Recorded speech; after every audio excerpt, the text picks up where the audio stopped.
Frères et sœurs, que la grâce et la paix de Dieu notre Père et de notre Seigneur Jésus-Christ soient notre partage au quotidien. Père, parce que le fondement de ta parole est la vérité et que toutes les lois de ta justice sont éternelles, nous te prions dans le nom puissant de Jésus et que par ton Saint-Esprit, ta parole et les lois de ta justice soient gravées en nous. Frères et sœurs, les fils doivent manifester leur amour. L'amour de Dieu, nature de Dieu, étant répandu dans leur cœur par le Saint-Esprit qui nous a été donné, comme le dit le livre de Romains 5 au verset 5. Il est impératif que les fils, que les créatures manifestent leur amour afin que toute chose soit accomplie conformément à la volonté de Dieu. Lisons Matthieu 5, les versets 17 à 20. Matthieu 5, versets 17 à 20, c'est Jésus-Christ qui parle. Nous sommes dans le sermon sur la montagne. Jésus dit, « Ne croyez pas que je sois venu pour abolir la loi ou les prophètes. Je suis venu non pour abolir, mais pour accomplir. Celui donc qui supprimera l'un de ses plus petits commandements et qui enseignera aux hommes à faire de même, sera appelé le plus petit dans le royaume des cieux, mais celui qui les observera et qui enseignera à les observer, celui-là sera appelé grand dans le royaume des cieux. » Donc Jésus nous dit que celui qui va garder les commandements et les observer, démontrer donc son amour pour Dieu et pour Jésus-Christ son Fils, celui-là sera appelé grand dans le royaume des cieux. Car je vous le dis, Matthieu 5, verset 20, je vous le dis, si votre justice ne surpasse celle des scribes et des pharisiens, vous n'entrerez point dans le royaume des cieux. Mes frères et sœurs, comment est-ce que la loi est accomplie? Jésus-Christ dit qu'il est venu accomplir la loi. Comment est-ce que cette loi est accomplie? Comment l'accomplissement de cette loi est-elle effective ici sur terre? Et comment notre justice peut-elle dépasser celle des scribes et des pharisiens? Lisons deux passages. Marc 12, versets 28 à 34. Un des scribes demanda à Jésus, « Quel est le premier de tous les commandements ?» Alléluia.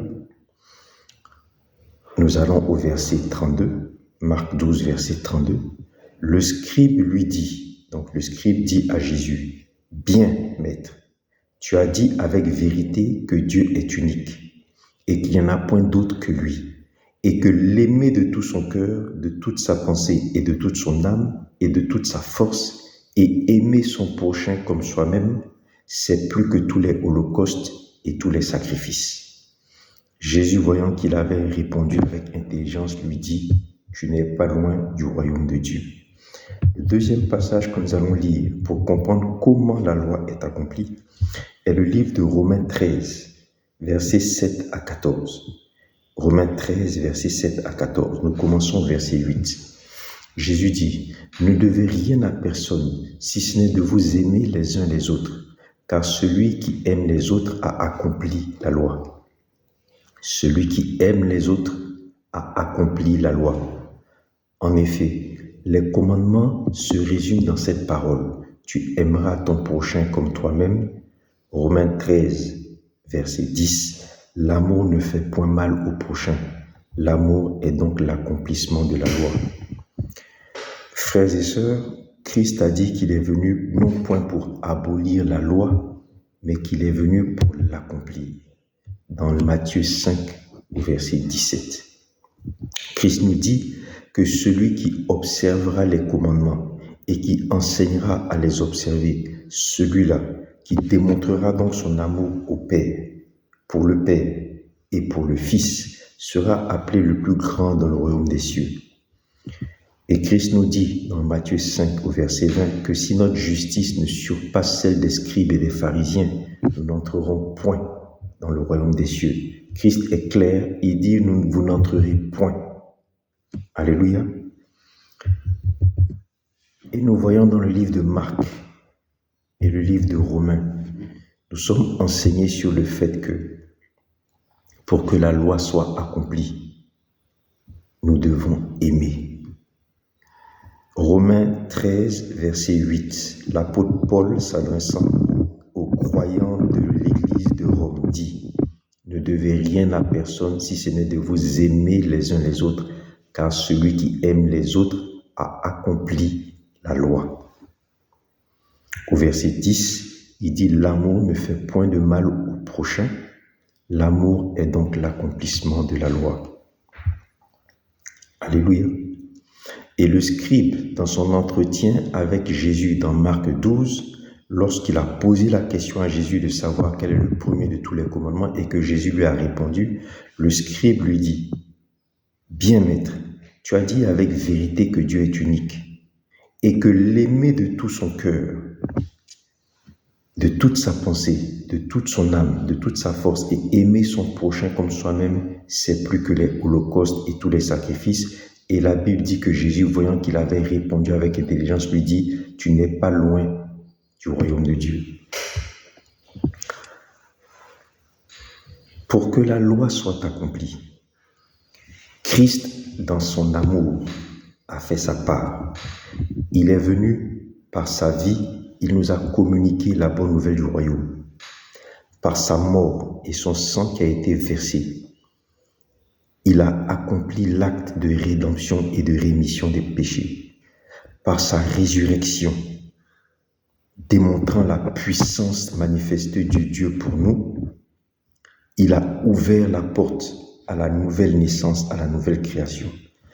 Par son élévation et sa glorification, il a scellé sa domination sur toute la création, sur le monde visible et invisible.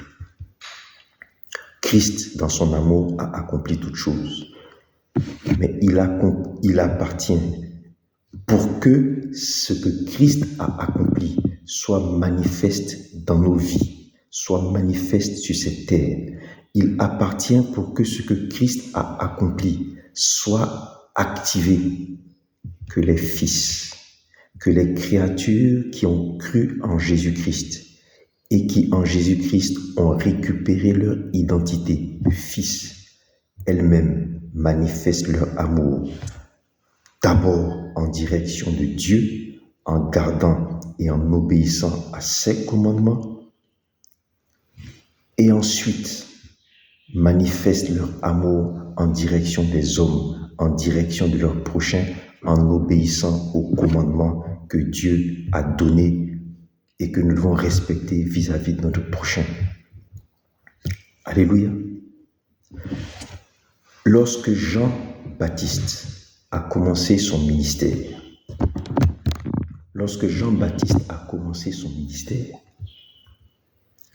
la Bible nous dit dans Luc 3, les versets 7 à 16, Jean-Baptiste disait donc au peuple: produisez des fruits convenables à la repentance. Alléluia. Car tout arbre qui ne produit pas de bons fruits va être coupé et jeté au feu. Alors, le peuple à qui s'adressait Jean-Baptiste lui demanda: que ferons-nous donc? Et qu'est-ce qu'a répondu Jean-Baptiste? N'oublions pas que Jean-Baptiste était un précurseur. Il est venu annoncer, inaugurer le ministère que Christ allait exercer. Donc, lorsque le peuple lui demande: que ferons-nous afin de produire des fruits convenables à la repentance? Jean-Baptiste va répondre que celui qui a 2 habits en donne à celui qui n'en a point, que celui qui a de la nourriture en fasse de même. Il vint aussi des péagers, donc des collecteurs d'impôts, pour être consacrés. Et ils lui dirent: Maître, ils dirent à Jean-Baptiste: Maître, que ferons-nous? Jean-Baptiste va leur répondre: n'exigez rien au-delà de ce qui vous a été ordonné. Nous verrons plus tard une histoire avec Zachée, un collecteur d'impôts. Alléluia. Nous verrons ce qui s'est passé avec Zachée, collecteur d'impôts. Jean-Baptiste dit donc aux péagers: n'exigez rien au-delà de ce qui vous a été ordonné. Des soldats lui demandèrent aussi: et nous, que ferons-nous? Jean-Baptiste leur dit: n'usez point de violence, ni de tromperie envers personne, mais contentez-vous de votre paix. Jean-Baptiste, le précurseur, lui-même, qui prêchait le baptême de la repentance en vue de la rémission des péchés, lui-même déjà a commencé à énoncer la nécessité de produire des fruits d'amour. Il parle ici de produire des fruits dignes de la repentance. Et nous verrons après, lorsque Jésus-Christ rentrera dans son ministère, et nous verrons après que lorsque le Saint-Esprit va révéler le mystère de l'Évangile, que ce fruit dont Jean-Baptiste parlait, c'est l'amour. Dans Galates 5, on nous parle du fruit de l'Esprit qui est l'amour. Ici, Jean dit, produisez des fruits dignes de la repentance. Et lorsque le peuple, les péagers, les soldats lui demandent qu'est-ce qu'il ferait, Jean-Baptiste le précurseur leur demande de poser des actes dans le sens de l'amour du prochain. Alléluia. Frères et sœurs, que Christ soit confessé de nos vies et que le fruit de l'Esprit soit manifeste en nous. Il est indispensable afin que toute chose soit accomplie, que les créatures manifestent leur amour vis-à-vis du Père et manifestent leur amour vis-à-vis des autres hommes, des frères que nous sommes vis-à-vis des autres créatures. L'accomplissement de la loi passe par la démonstration et la preuve d'amour des fils, des créatures de Dieu. Que la grâce et la paix de Dieu notre Père soient notre partage au quotidien et que Jésus-Christ, notre Seigneur et Sauveur, soit confessé dans nos vies afin que nous puissions démontrer l'obéissance et l'amour vis-à-vis de Dieu.